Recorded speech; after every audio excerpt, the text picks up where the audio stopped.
Mañana, está demasiado lejos. Chimamanda Ngozi Adichie. Fue el último verano que pasaste en Nigeria. El verano anterior al divorcio de tus padres, antes de que tu madre jurara no volver a poner un pie en Nigeria para ver a la familia de tu padre, en particular a tu abuela. Todavía ahora, 18 años después, recuerdas claramente el calor que hizo ese verano. El ambiente bochornoso que se respiraba en el patio de tu abuela.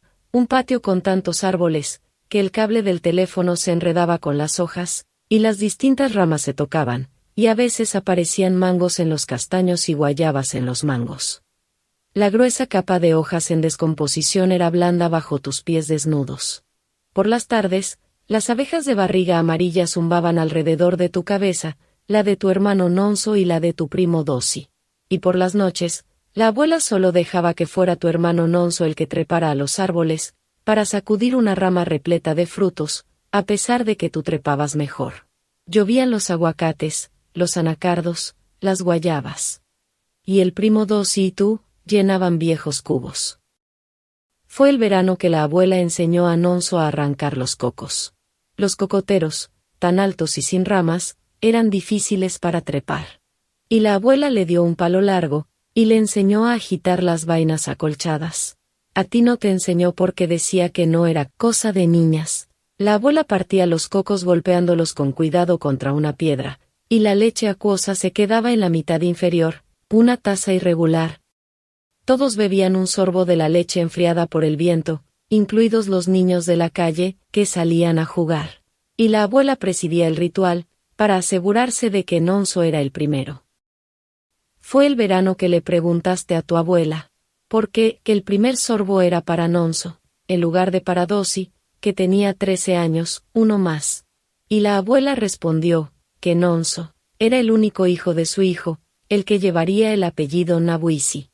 Mientras que Dosi solo era un Nuadiana, el hijo de una hija. Fue el verano que encontraste en el césped, el cuero de una serpiente, entero e intacto como una media transparente. Y la abuela les dijo que se llamaba Echieteka, mañana está demasiado lejos. Un mordisco, dijo, y en 10 minutos se ha acabado todo. No fue el verano que te enamoraste de tu primo Dosi, porque ya lo estabas unos veranos antes, cuando él tenía 10 años y tú 7. Y se metían los dos en el minúsculo espacio que había detrás del garaje de la abuela. Y él trataba de embutir, lo que ustedes llamaban su plátano, en lo que denominaban tu tomate, pero ninguno de los dos estaba seguro de cuál era el agujero. Pero sí, fue el verano que cogiste piojos, y el primo Dosi y tú exploraron tu larga melena, buscando los diminutos insectos negros, para aplastarlos entre las uñas. Y reírse del ruido que hacían sus estómagos, llenos de sangre, al reventar. El verano que tu odio hacia tu hermano Nonso aumentó tanto, que notaste que te taponaba las fosas nasales. Y tu amor por tu primo Dosi se infló, y te rodeó la piel. Fue el verano, que viste como el mango, se partía limpiamente en 2 mitades. En una tormenta en la que los rayos recorrieron con feroces líneas, el cielo. Fue el verano que Nonso murió. La abuela no lo llamaba verano. Nadie lo hacía en Nigeria. Era agosto, entre la estación lluviosa y el Harmatán. Llovía torrencialmente todo el día, y la lluvia plateada azotaba el porche donde Nonso, Dosi y tú apartaban los mosquitos a manotazos, mientras comían mazorcas asadas. O hacía un sol cegador, y se bañaban en la balsa, que la abuela había dividido por la mitad, para que disfrutaran de una piscina improvisada. El día que Nonso murió, las temperaturas fueron bastante suaves. Lloviznó por la mañana, el sol brilló suavemente por la tarde, y por la noche murió él. La abuela le gritó a su cuerpo sin vida. Y la Putagomé, que la había traicionado, porque ¿quién iba a llevar ahora el apellido de Nabuisi, que protegía el linaje de la familia? Al oírla, los vecinos acudieron. Fue la mujer de la casa de enfrente, la del perro que hurgaba en el cubo de la basura de la abuela por las mañanas, quien sacó de tus labios entumecidos el número de Estados Unidos, y llamó a tu madre. Fue la misma vecina quien te soltó de la mano de Dossie. Los sentó a los dos, y les ofreció agua. También trató de abrazarte, para que no oyeras hablar a la abuela con tu madre. Pero te escabulliste, y te acercaste al teléfono. La abuela y tu madre se concentraron en el cuerpo de Nonso, antes que en su muerte. Tu madre insistía en trasladar inmediatamente el cadáver en avión, a Estados Unidos. Y la abuela repetía las palabras de tu madre, y sacudía la cabeza, la locura acechaba en sus ojos. Sabías que a tu abuela, nunca le había gustado tu madre. Se lo habías oído decir un verano, delante de una amiga.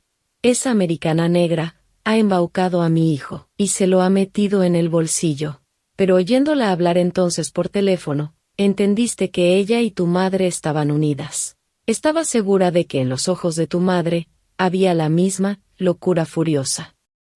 Cuando hablaste con tu madre, su voz resonó por la línea como nunca lo había hecho cuando Nonso y tú pasaban los veranos con la abuela. ¿Estás bien? No paraba de preguntarte ella, ¿estás bien? Sonaba asustada, como si sospechara que estabas bien a pesar de la muerte de Nonso. Jugueteaste con el cable del teléfono, sin decir gran cosa. Ella dijo que avisaría a tu padre, aunque estaba en algún lugar perdido asistiendo a un festival de Black Arts, donde no había teléfonos ni radio. Al final soltó un sollozo penetrante que sonó como un ladrido, antes de decirte que todo se arreglaría, y que se ocuparía de que trasladaran en avión el cuerpo de Nonso. Te hizo pensar en su risa, que le nacía en el fondo del estómago y no se suavizaba al salir, contrastando con su cuerpo esbelto. Cuando entraba en la habitación de Nonso para darle las buenas noches, siempre salía riéndose con esa risa. La mayoría de las veces te tapabas los oídos para no oírla, y seguías tapándotelos, aunque luego entrara en tu habitación para decirte, buenas noches, cariño, que duermas bien. Nunca salía de tu habitación riéndose con esa risa. Después de la llamada telefónica, la abuela se tumbó de espaldas en el suelo, y con la mirada perdida, se balanceó de uno a otro lado, como si se ocupara en alguna clase de juego tonto. Decía que no le parecía bien trasladar el cadáver de Nonso a Estados Unidos, que su espíritu siempre flotaría allí. Pertenecía a esa tierra recia que no había sabido amortiguar el impacto de su caída. Su lugar estaba entre esos árboles, uno de los cuales lo había soltado. Tú te sentaste y la observaste, y al principio quisiste que se levantara y te abrazara. Después, deseaste que no lo hiciera. Han pasado 18 años y los árboles del patio de la abuela no han cambiado. Continúan extendiendo las ramas y abrazándose, esparciendo sombras por el patio. Pero todo lo demás parece más pequeño. La casa, el jardín del fondo, la balsa de color cobrizo por el óxido. Hasta la tumba de la abuela que está en el patio trasero, parece diminuta, e imagina su cuerpo, encogido para caber en un ataúd tan pequeño. La tumba está cubierta por una fina capa de cemento, la tierra de alrededor ha sido removida hace poco, y te detienes junto a ella. Te la imaginas dentro de 10 años, abandonada, con un revoltijo de malas hierbas que cubren el cemento, asfixiándola. Dossie te está observando. En el aeropuerto te ha abrazado con cautela, te ha dicho, bienvenida, qué sorpresa que hayas vuelto. Y tú lo has mirado largo rato en la concurrida y caótica sala, hasta que él ha desviado sus ojos, castaños y tristes, como los del caniche de tu amigo. Pero no te hace falta mirarlo para saber que el secreto sobre la muerte de Nonso está a salvo con él. Siempre lo ha estado. Mientras te llevaba a casa de la abuela, te ha preguntado por tu madre, y tú le has explicado que ahora vive en California. No has mencionado que está en una comuna, entre gente que va con la cabeza afeitada y los pezones con piercings, ni que cuando te llama, siempre cuelgas, dejándola con la palabra en la boca. Te diriges al aguacatero. Dossie sigue observándote, y tú lo miras, y tratas de recordar el amor que te inundó por completo. Ese verano en que tenías 10 años, que te hizo cogerle la mano con fuerza la tarde en que murió Nonso, cuando la madre de Dossie, tu tía Mbechibelige, fue a buscarlo. Hay un ligero pesar en las arrugas que les surcan la frente, cierta melancolía en su forma de estar de pie, con los brazos a los costados. De pronto te preguntas si él también siente nostalgia. Nunca supiste lo que había detrás de su sonrisa serena, detrás de las veces en que se sentaba, tan inmóvil que las moscas de la fruta se le posaban en los brazos, detrás de las fotos que te daba, y de los pájaros, que encerraba en una jaula de cartón, donde los cuidaba hasta que se morían. Te preguntas qué sentía, si sentía algo, por no ser el nieto que llevaría el apellido Nabuisi. Tocas el tronco del aguacatero en el preciso momento en que Dosi empieza a decir algo. Crees que va a hablar de la muerte de Nonso, y te sobresaltas. Pero dice que nunca imaginó que volverías para despedirte de la abuela, porque sabía cuánto la odiabas. Ese verbo, odiar, flota en el aire entre ustedes como una acusación. ¿Quieres decirle que cuando él llamó a Nueva York, y oíste su voz por primera vez en 18 años, para decirte que había muerto la abuela, pensé que querrías saberlo? Fueron sus palabras, te inclinaste sobre tu escritorio porque te fallaban las piernas, sintiendo como toda una vida de silencio se derrumbaba, y no fue en la abuela en quien pensaste, sino en Nonso, y en él, en el aguacatero y en ese verano húmedo en el reino amoral de la niñez. Y en todas las cosas que nunca te habías permitido pensar, que habías reducido al mínimo y escondido sin más. Pero te callas y aprietas las palmas contra el áspero tronco del árbol, el dolor te calma. Te recuerdas comiendo aguacates. A ti te gustaban con sal, y a Nonso no, y la abuela siempre se reía diciendo que no sabías lo que era bueno, al decir que el aguacate sin sal te provocaba náuseas. En el funeral de Nonso, que tuvo lugar en un frío cementerio de Virginia, entre lápidas que sobresalían de un modo obsceno, tu madre vestía de la cabeza a los pies de un negro desteñido, incluido el velo, que hacía brillar su piel color canela. Tu padre no se acercó a ninguna de las dos, con su acostumbrado dashiki, y sus cauríes color leche, alrededor del cuello. No parecía un familiar, sino uno de los invitados que lloraba ruidosamente. Más tarde preguntó a tu madre cómo había muerto Nonso exactamente, cómo había caído de uno de los árboles que había trepado desde que era niño. Tu madre no dijo nada a toda esa gente que hacía preguntas. Tampoco te dijo nada a ti, ni siquiera cuando limpió la habitación de Nonso y recogió sus cosas.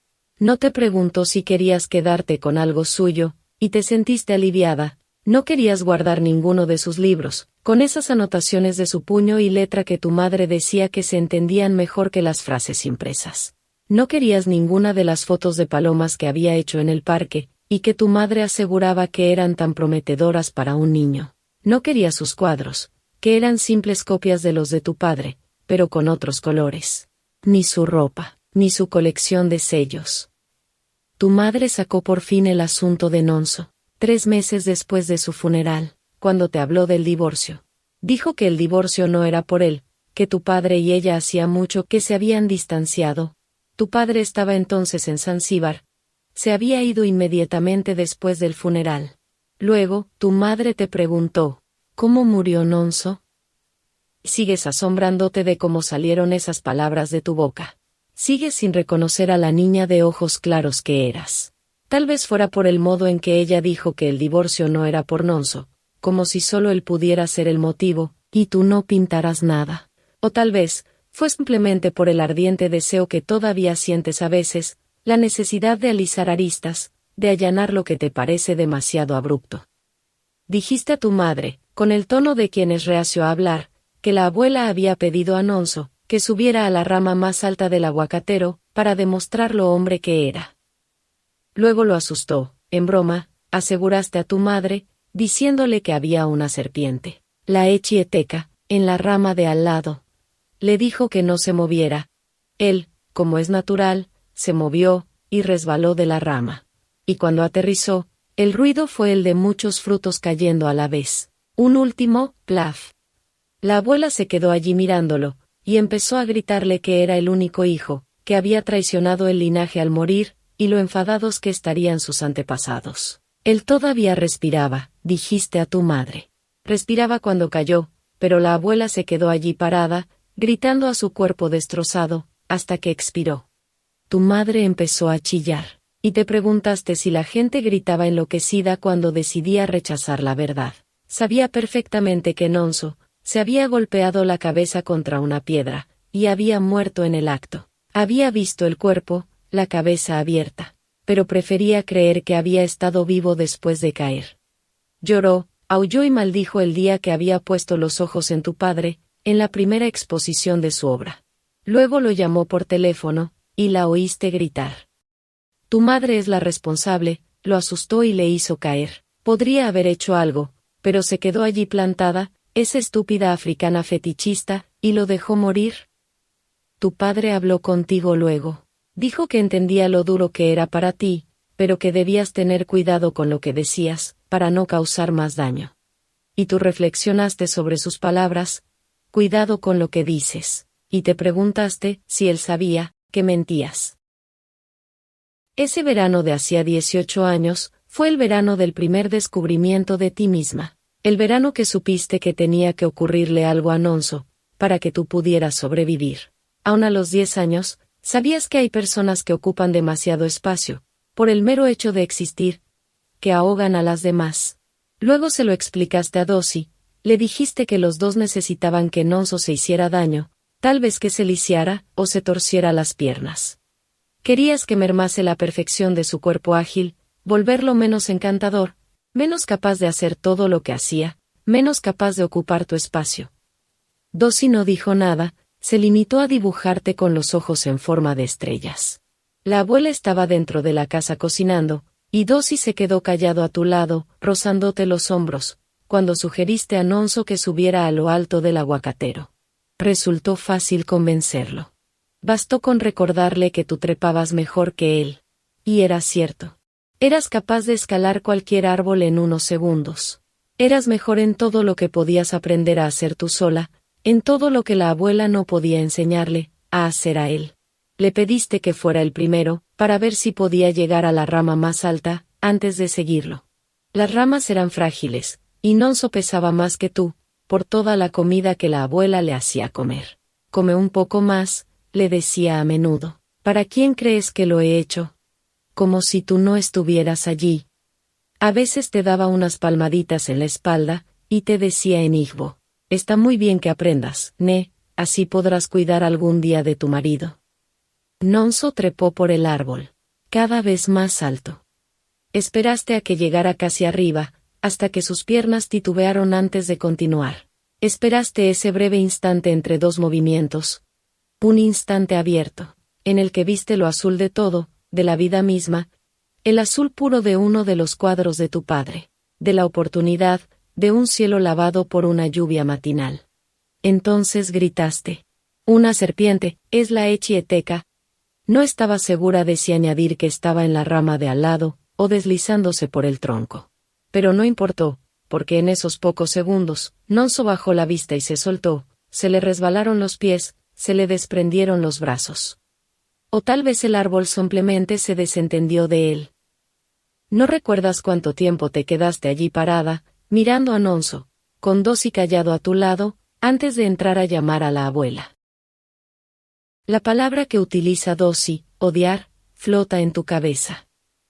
Odiar, odiar, odiar. Hace que te cueste respirar.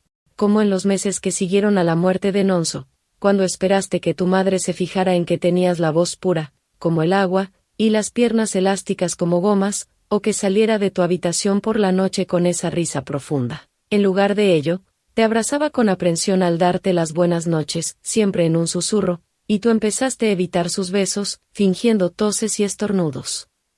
En todos esos años que te llevó de un estado a otro, encendiendo velas rojas en su habitación, prohibiendo hablar de Nigeria, o de la abuela, sin dejarte ver a tu padre, nunca volvió a reírse con esa risa. Dossi, habla. Dice que hace unos años, empezó a soñar con Nonso, que en los sueños Nonso es mayor, y está más alto que él. Y tú oyes caer un fruto de un árbol, y le preguntas, sin volverte, ¿qué querías? Ese verano, ¿qué querías? No sabes cuándo se ha movido Dossi, cuando se ha colocado detrás de ti, tan cerca que te llega el olor a cítrico que desprende. Tal vez ha pelado una naranja, y no se ha lavado las manos después. Te da la vuelta y te mira, y tú le sostienes la mirada. Y hay finas arrugas en su frente. Y una nueva dureza en su mirada. Te dice que nunca se le ocurrió querer nada, porque todo lo que importaba era lo que tú querías. Hay un largo silencio, mientras observas la columna de hormigas negras, que trepan por el tronco, cada una, acarreando un poco de pelusa blanca, creando un diseño blanco y negro. Te preguntas si soñaste, como soñó él. Y tú respondes que no, rehuyendo su mirada. Él te da la espalda. Quieres hablarle del dolor en el pecho, el vacío en los oídos, y la agitación en el aire, que notaste después de su llamada telefónica. Las puertas que se abrieron de golpe, los sentimientos aplastados que afloraron. Pero él, ya se está alejando. Y te quedas sola debajo del aguacatero. Llorando.